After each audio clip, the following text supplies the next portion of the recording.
mstari ule wa 5 mwisho wa 8. Kitabu cha Musa Mwanzo mlango ule wa 6 mstari ule wa 5 hadi mstari wa 8, na mimi nitasoma kwa msaada wa Roho Mtakatifu. Bwana akaona ya kuwa maovu ya wanadamu ni makubwa duniani, na kwamba kila kusudi analowaza moyoni mwake ni baya tu siku zote.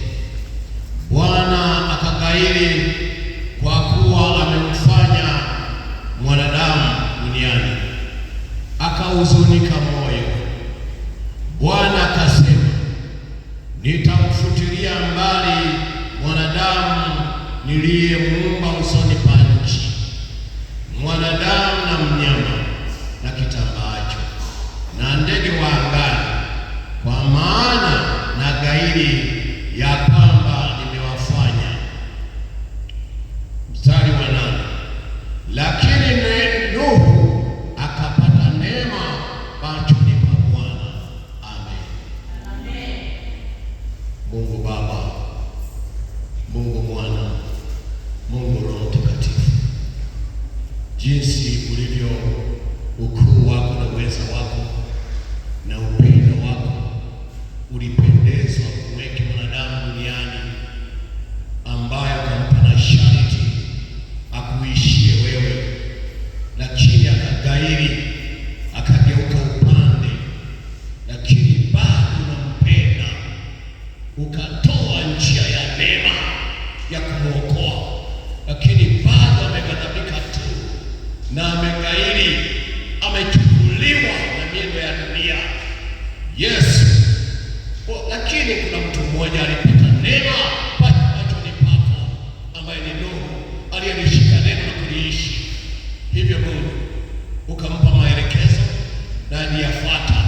Hivyo Mungu, hata sisi tunaomba maelekezo yako tusiache kwenye dunia hii ambayo imeenda upande, dunia imefarakana, dunia yani iko vibaya kabisa.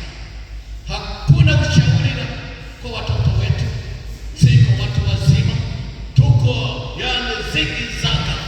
Hii ni huruma tu. Msaada wako umeutoa kwa mkono wa Yesu. Yesu, tunakusihi, hudumia kusanyiko hili kwa njia ya Roho Mtakatifu wako. Baba, nasema asante, asante kwa neema, asante kwa baraka zako. Hivyo tunapokwenda kutafakari, Roho yako Mtakatifu awe msaada kwetu. Ni katika jina la Mungu Baba, Mwana na Roho Mtakatifu ninaomba na kushukuru. Amen. Wapendwa wana wa Mungu,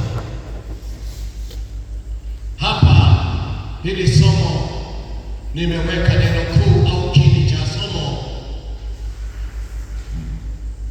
neema ya Mungu yatuokoa. Unaandika hivi, neema ya Mungu yatuokoa.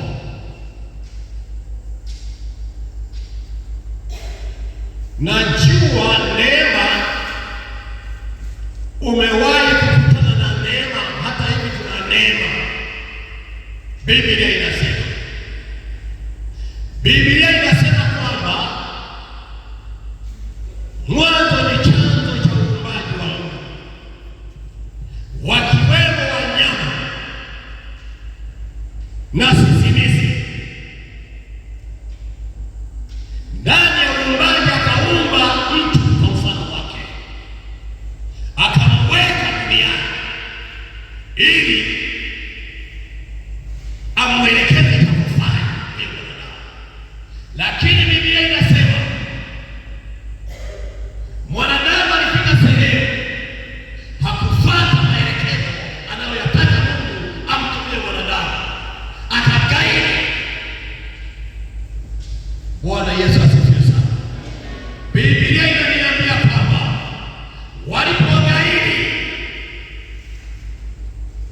kwa sababu Mungu ni mwenye huruma, kwa sababu Mungu ni mwenye neema, akasema kweli niangamize hao wanadamu. La hasha.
Kama upo hapa, kama upo hapa,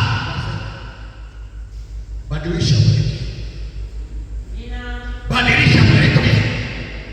Dunia ya kwanza ilikuwa na watu kama wewe na mimi.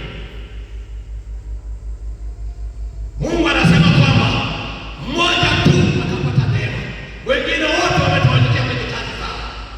Nielewe point na point. Akakosekana mtu wa kuingia kanisani, akakosekana mtu wa Mungu wa kumwabudu. Mwingine akageukia tu umalaya, uzinzi, ulevi. Ukienda sasa hivi hapa 00 yetu hapa 00 wani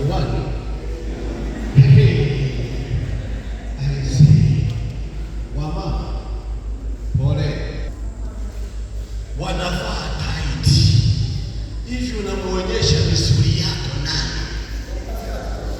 Unamuonyesha nani misuli?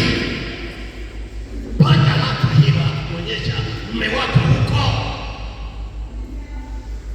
na unaamikanika mapaja yako ili weje. Alafu huko wengine anaitwa ni Magdalena. Martha anaifahamu Biblia vizuri kabisa. Watu walifikia huko kipindi cha Nuhu. Ukisoma Warumi sura ile ya kwanza, Mungu akawaacha, Mungu akagairi kama anavyogairi. Tunamfahamu mfinyanzi wa vyungu, mfinyanzi wa vyungu akifinyanga vizuri, alafu akafunga na ile dasi, alafu akapaki, akienda ndani kulala, kuja kwa jambo usingizi ndio kukata na mfinyanzi wa ambaye kuangalia na vyungu, akikuta vyungu vinaenda hivi au imechanganyika na ufa, anakanyaga kwa sababu ni Bwana Yesu asifiwe sana. Anakanyaga kwa sababu yeye ni fundi. Siku hii anasema Biblia inasema kwamba anakanyaga wanadamu wote. Neema ilikuja kwa mkono ya Safina, wakaikataa. Kila mtu kwa sababu kila mtu anasema mimi na kila wasiki, mimi naenda dance kwenda kufanya hivi. Wewe Bwana Yesu asifiwe sana. Unaenda kudance. Kama upo hapa, rudi haraka kwa Yesu. Nyakati mbaya kwa sasa, nyakati zina huruma. Neno walichezea, Mungu akagairi akasema kwamba Nuhu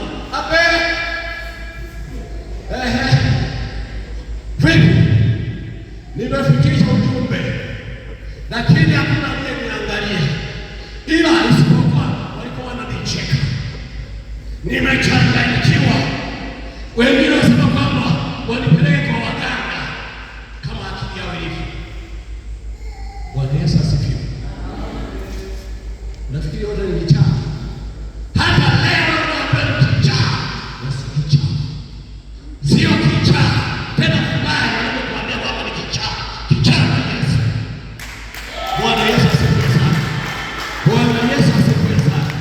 Wapendwa wa Mungu, ngoja niwaambie.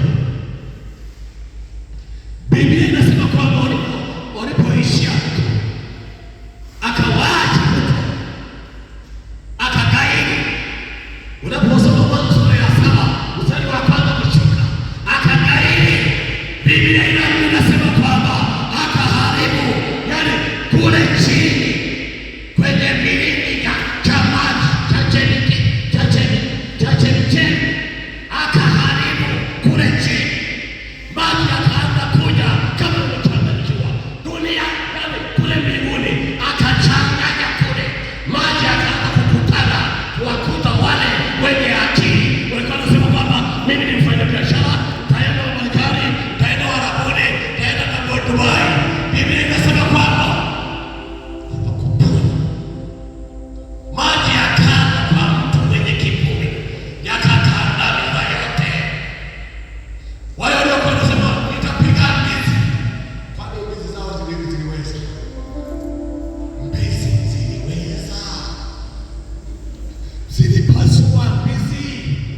ngalawa zingine. Biblia inasema hivi, hata milima ya Ararati ambao ni mlima mrefu kuliko milima ulizamishwa mikono 15 kutoka kileleni, Ndugu yangu, watu hao wakaisha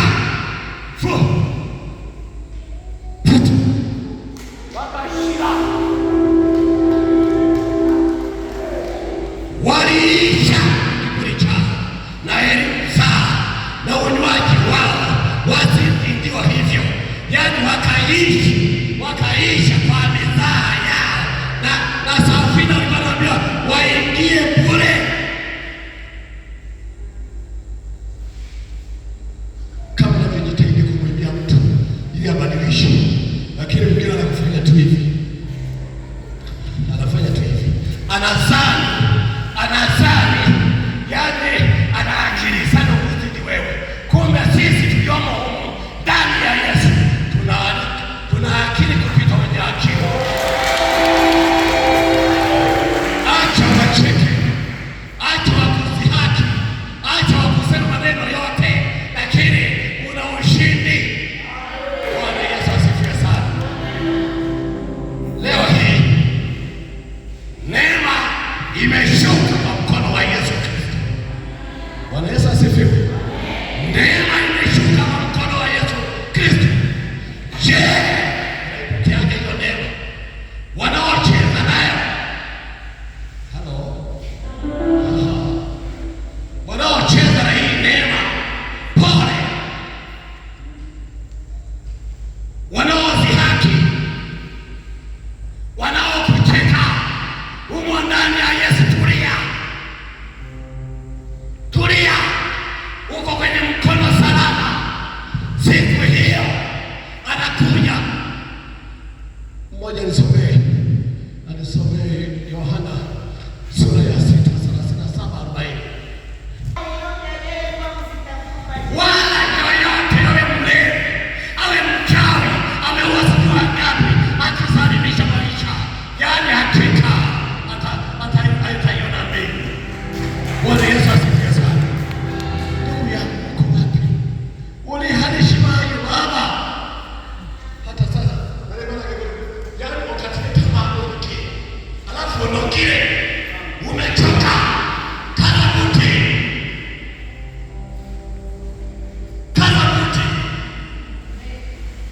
Usalama na ukombozi wako uko karibu.